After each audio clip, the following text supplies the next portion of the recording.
Hey, what's going on guys? Butterbar here. Welcome back to the channel. Welcome back to the Apex Legends video. So E3 is finally here and Respawn showed us a little bit of what they have in store for Apex Legends, where there's still some stuff I'm kind of surprised that was not shown today. But there's a lot of things to get to give you guys my opinion. Just a quick opinion about what I think about each thing that they showed today. I do plan on doing a video of giving you a breakdown of what I think about each individual thing, but I wanted to give you guys my opinion about what I thought about the show and kind of the things that were also left out, and that'll be towards the end. So far, at least in the announcement that we got today, we got the L-Star. I know a lot of people have been asking about this. This gun was actually in the art, the title art that we have for Apex Legends, and people were wanting to know when it was going to be arriving.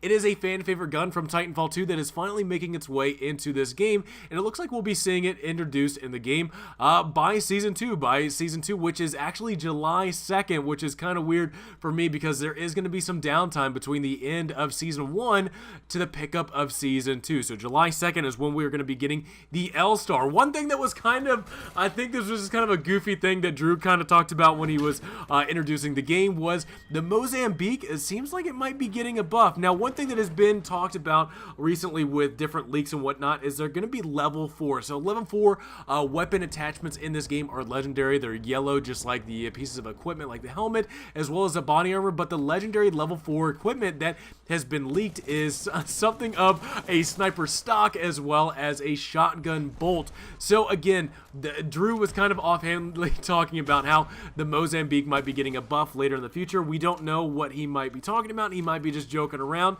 but maybe this legendary for shotgun bolt, maybe that's the ticket. Maybe that's the key to the success of the Mozambique. Either that or it's just going to be a weak gun for the rest of the game. Next up, they talked about the newest legend, and that is Wattson. Now, Wattson has this ability where she can actually post out little fence lines to be able to track people's movement. So anytime a legendary character or anybody passes through this fence line, this barrier that she sets up, it actually pings that location. It pings the player and it gives it to the entire squad. So I thought that was a really cool way of being able to implement some type of map awareness to one of the legends. I definitely see people kind of talking about how this might be, used by campers, people hiding in corners, just waiting for people to come around. I totally get that point of view. Don't get me wrong. But again, I'm really interested to see how this works. There's a lot of different choke points that are on this King Canyon map, so I'm interested to see how she works out and being able to kind of detect and kind of, I don't know, I love Bloodhound being able to track people, so this is just kind of another way to be able to track where players are going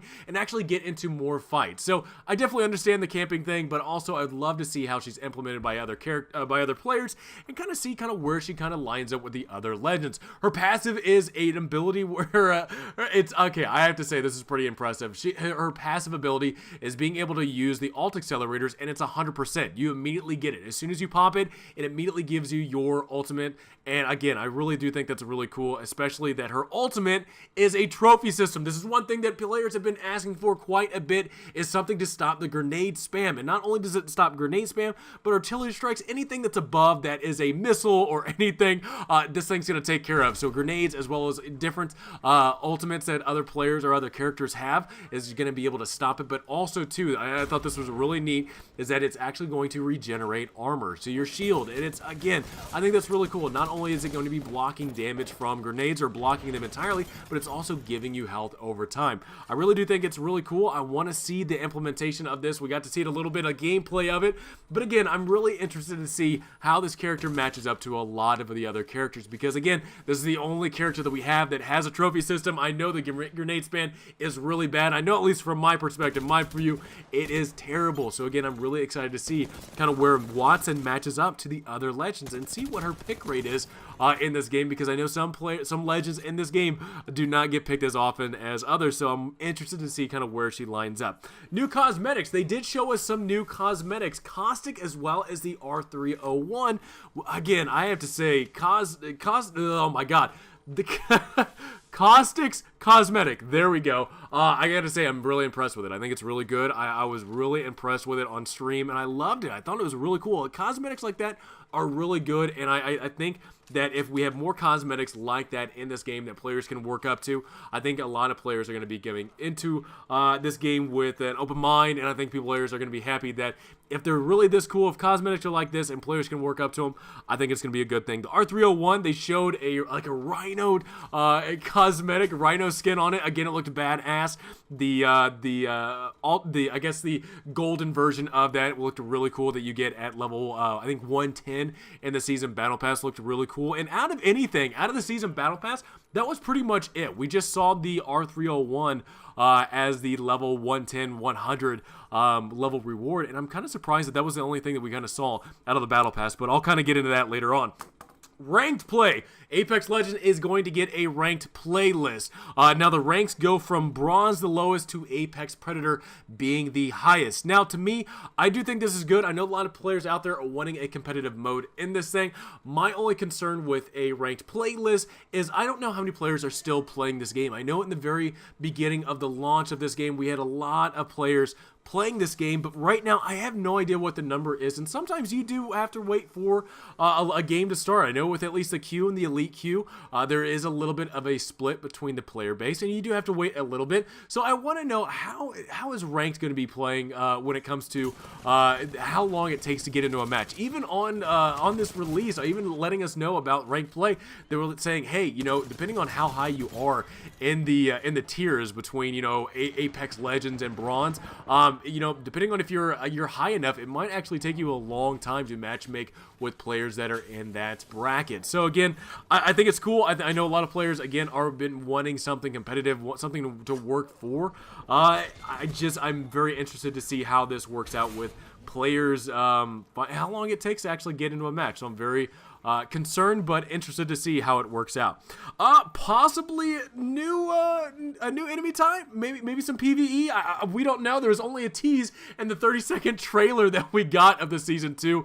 I don't know where to go from here. At least in Titanfall 1, there was some monsters coming to the dragons that was kind of teased in this trailer at the very end. There was a map where these monsters did kind of fly around. They flied around the map. You kind of wondered, you know, what the hell was going on with these dragon type monsters kind of flying around. But I guess I don't know what their implementation will be in Apex Legends. Is this maybe a quick way to kind of traverse the map? I know that's the one thing that Apex Legends doesn't really have that other games out there, other BRs have out there. Fortnite, Blackout being the biggest ones where they do have vehicles to be able to kind of transport yourself around the map. So is this going to be something to where players are going to have a dragon to fly around the map to certain locations? So I'm very interested to see how these things kind of implement in the map. I'm very interested why it was just such a short tease, but hopefully later on through E3 or maybe later on in the weeks before July 2nd, we'll get to know a little bit more information about the dragon. So again, very interesting tease. I want to know how it goes, but we only had that little tease. All right, so now this is my biggest concern out of the entire showing, and I'm very surprised that we did not get a whole lot of information. Now, a lot of people have been talking about how, even during this stream, even during the reveal of this new addition to Apex Legends, that a lot of players did not like Season 1 Battle Pass. Everyone did not like it. They talked about how they were listening to player feedback. They're trying to improve Season 2's Battle Pass. But really, we did not get any information about what they plan on doing, what they plan on adding, besides maybe, the Rhino skin R301 that we got a kind of just a cosmetic art of it. So we don't have any information about how Season 2 is going to go. And that's the one thing that kind of makes me really nervous. I think the one thing that is driving players to kind of get back into Apex Legends is what they had to look forward to. What do they have looked forward to in this game? What kind of season passes do we get to look forward to? New cosmetic stuff to work for.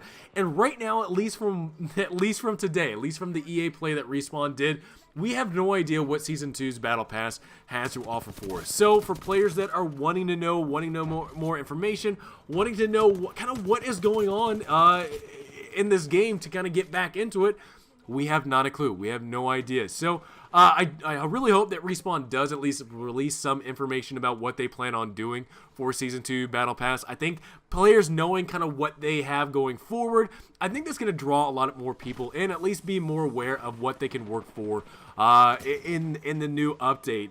Again, it does make me nervous. I don't know if I don't know if there's stuff missing, if they're wanting to add stuff. But for right now, nobody knows exactly what is going to be in the Season 2 Battle Pass.